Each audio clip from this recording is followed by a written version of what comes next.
നമ്മൾ കാണുന്നത് യോഹന്നാൻ്റെ ലേഖനമാണ്. എടുക്കേണ്ട യോഹന്നാൻ ലേഖനത്തിലെ 3 ലേഖനത്തിലും കാണുന്നൊരു കാര്യമുണ്ട്, സ്നേഹത്തെക്കുറിച്ചിട്ടാണ്. സ്നേഹത്തെക്കുറിച്ച് വളരെ വ്യക്തമായിട്ടും പഠിപ്പിക്കുന്നത് യോഹന്നാൻ്റെ ലേഖനമാണ്. 4 തരം സ്നേഹത്തിൻ്റെ 4 വിവിധ തലങ്ങളുണ്ട്. അതിനെക്കുറിച്ച് നമ്മളിന്ന് കാണുന്നത്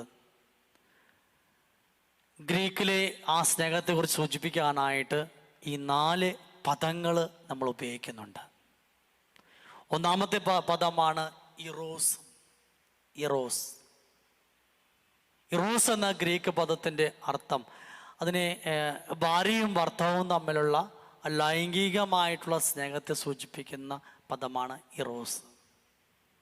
സ്നേഹത്തിൻ്റെ 4 തലങ്ങളാണ് ഗ്രീക്കിൽ നമുക്ക് കാണുവാൻ സാധിക്കുക.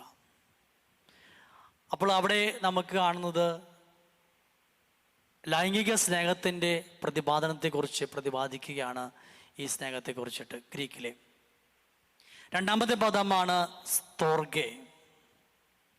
സ്തോർഗെ സ്തോർഗെ എന്ന് പറഞ്ഞാൽ രക്തബന്ധമുള്ളവർ തമ്മിലുള്ള സ്നേഹം. കൂടപ്പിറപ്പ് സ്നേഹം എന്നൊക്കെ പറയാം. നമുക്ക് ചാവറപിതാവ് പറയുന്ന പോലെ കൂടപ്പിറപ്പ് സ്നേഹം എന്ന് പറയാം. രണ്ടാമത്തെ സ്നേഹമാണ് ഗ്രീക്കിലെ സ്തോർഗെ എന്നാണ് അതിനെ സൂചിപ്പിക്കുന്നത്. ആ സ്നേഹത്തിൻ്റെ രണ്ടാമത്തെ തലമാണ് അത് സൂചിപ്പിക്കുന്നത്. മൂന്നാമത്തെ തലമാണ് ഫീലിയ. സ്നേഹിതന്മാർ തമ്മിലുള്ള സ്നേഹം. കർത്താവ് തന്നെ പറയുന്നുണ്ട്, സ്നേഹത്തിന് വേണ്ടിയിട്ട് സ്വന്തം ജീവൻ ബലിവഴിക്കുന്നതിനേക്കാൾ വലിയ സ്നേഹമില്ലെന്നുള്ള. മാത്രമല്ല, ഞാൻ നിങ്ങളെ ഇനി സ്നേഹിതരെന്ന് വിളിക്കുന്ന കർത്താവ് പറയുന്നുണ്ട്.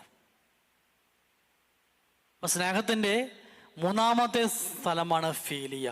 സ്നേഹിതന്മാരെ തമ്മിലുള്ള ആ സ്നേഹത്തിൻ്റെ അഭേദ്യമായ ബന്ധത്തെ സൂചിപ്പിക്കുന്നതാണ് അത്. നാലാമത്തെ സ്നേഹമാണ് അഗാപ്പെ. അതാണ് ദൈവസ്നേഹം, ദൈവത്തിൻ്റെ സ്നേഹം. അത് നമുക്ക് മനുഷ്യർക്ക് ചിന്തിക്കുന്നതിൽ അപ്പുറത്താണ്. അത് ദൈവത്തിൻ്റെ ദാനമാണ്. പരിശുദ്ധാത്മാവ് നമ്മിൽ വരുമ്പോഴാണ് ഈ അഗാപ്പെ എന്ന 4ാം തലത്തിലേക്ക് നമുക്ക് പ്രവേശിക്കാനായിട്ട് സാധിക്കുകയുള്ളൂ. പരിശുദ്ധാത്മാവിൻ്റെ ഫലങ്ങളിൽ പെട്ട ആ സ്നേഹമാണ് അഗാപ്പെ എന്ന് പറയുന്നത്, ദൈവസ്നേഹം. അതിൻ്റെ അർത്ഥം അവിടെ ഈശോ പിതാവായ ദൈവം ഈ ലോകത്തെ സ്നേഹിക്കുന്നു, അത് അഗാപ്പയാണ്. അതുകൊണ്ടാണ് തൻ്റെ പുത്രനെ ഈ ലോകത്തിലേക്ക് അയച്ചത്. പുത്രൻ ഈ ലോകത്തെ സ്നേഹിക്കുന്നു, ഈ ലോകത്തിന് വേണ്ടിയിട്ട് കുരിശിൽ മരിക്കുന്നു, അത് അഗാപ്പയാണ്. തിരിച്ചൊന്നും പിതാവായ ദൈവത്തിനും ഈശോയ്ക്കും തിരിച്ചൊന്നും കിട്ടണില്ല. തിരിച്ചു കിട്ടാതെ നിസ്വാർത്ഥമായിട്ട് സ്നേഹിക്കുന്നതാണ് അഗാപ്പെ എന്ന് പറയുന്നത്. ഇവിടെ ദൈവശാസ്ത്രന്മാർ കൃത്യമായിട്ട് സൂചിപ്പിക്കുകയാണ്, കിട്ടുന്നതിനേക്കാളും കൂടുതലായിട്ട് കൊടുക്കുന്നതിലെ സന്തോഷം കണ്ടെത്തുന്ന നിസ്വാർത്ഥമായ സ്നേഹം. പരിശുദ്ധ അമ്മയും വിശുദ്ധ ഔസേപ്പ് പിതാവും സ്നേഹിച്ച സ്നേഹം അങ്ങനെയാ, അഗാപ്പെ. പരിശുദ്ധ അമ്മ ആ കിട്ടുന്നതിനേക്കാളും ഉപരി അങ്ങോട്ട് കൊടുക്കാനാണ് പരിശ്രമിച്ചിരുന്നത്. അപ്പോൾ ഔസേപ്പ് പിതാവ് തിരിച്ചു അങ്ങനെയാണ്. മറിയ വാഴ്ത്തോർത്തയുടെ സ്നേഹം, ദൈവമനുഷ്യൻ്റെ സ്നേഹഗീത എന്ന ആ പുസ്തകത്തിൽ വളരെ വ്യക്തമായിട്ടും അതിനെക്കുറിച്ചിട്ട് ഈശോ പറഞ്ഞു കൊടുത്തിട്ട് സ്നേഹിക്കുന്ന കാണാം. ഈ അഗാപ്പെ വരുമ്പോൾ നമുക്ക് താന്നു കൊടുക്കാനോ വിട്ടുകൊടുക്കാനോ ക്ഷമിക്കാനോ ഒന്നും ഒരു പ്രയാസമില്ല.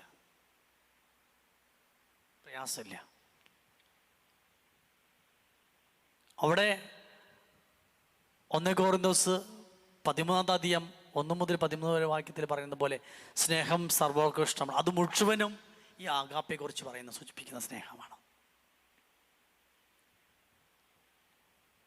അപ്പൊ ആ സ്നേഹത്തിലെ തലത്തിലേക്കാണ് നമ്മൾ വളരേണ്ടത്, അഗാപ്പെ.